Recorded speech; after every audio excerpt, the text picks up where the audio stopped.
Hi, Chris Mihulka here. Today I'm going to tie a CDC Strike Indicator. I learned about these fishing in the Rocky Mountain states where they fish small nymphs in really clear water and spooky large trout. Let me show you why these are better than using some of the other methods.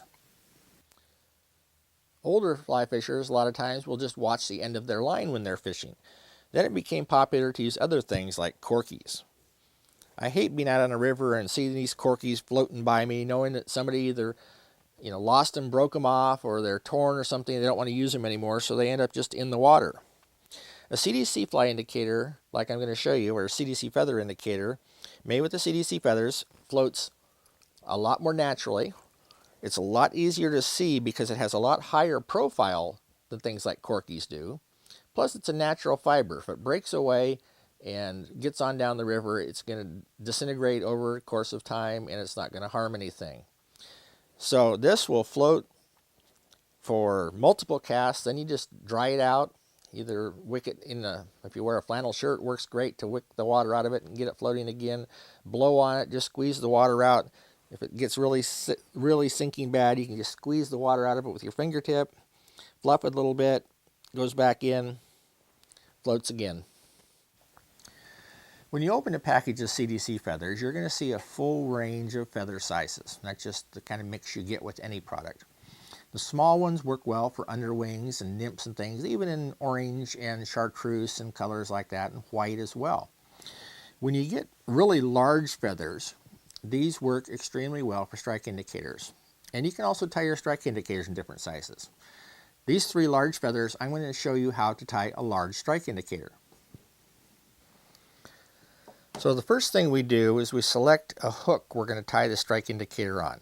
Now we're not going to leave it a hook after the indicator is tied, but we're going to start out with a hook because it's held in the vise properly. We want as light a wire hook as you can find, but also one with a fairly large eye, because you're going to tie this on a little short dropper on your leader to work as your strike indicator. So we've got a light wire shank and a fairly large eye.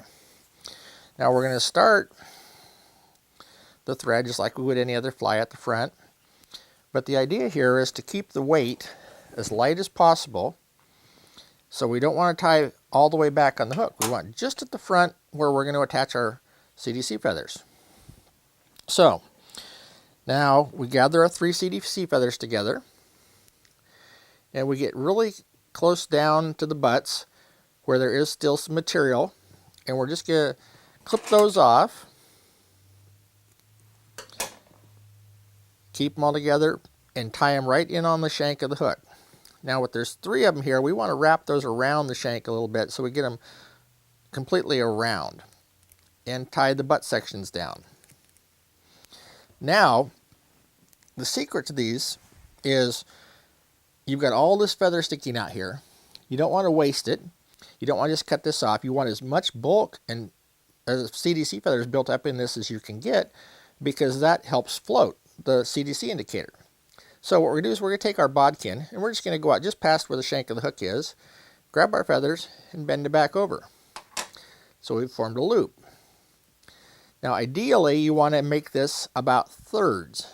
The first third went out, first third in the butt of the feather went out, the second third comes back, and here is the third third of your feather. So if you divide it into thirds, you'll get three branches sticking out helping to float the indicator.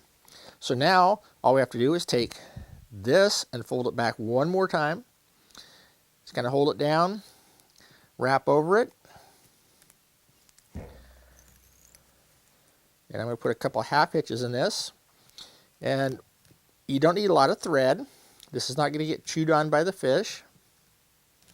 And you also don't need a lot of cement, because all you want to do is cement the thread and not the CDC feather. So now we'll clip our thread off. Any little extras there. And a little touch of cement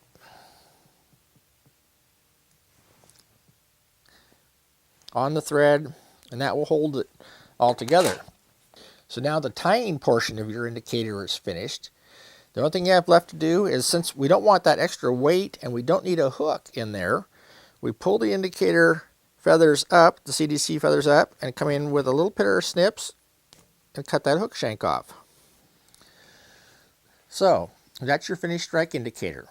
By cutting the rest of this hook off, you don't have to worry about things getting snagged on it or violating any regulations if it calls for only single fly or anything in the water, because your indicator now doesn't have a hook or a point. It also has about 75% of the weight of the hook removed. All you need is that eye to attach to your little dropper on your leader and the small part of the shank that's the feathers are tied on. So that's your finished CDC indicator. Join me again for more of my tips and tricks. They'll be coming your way in the next week or so. Thanks for watching.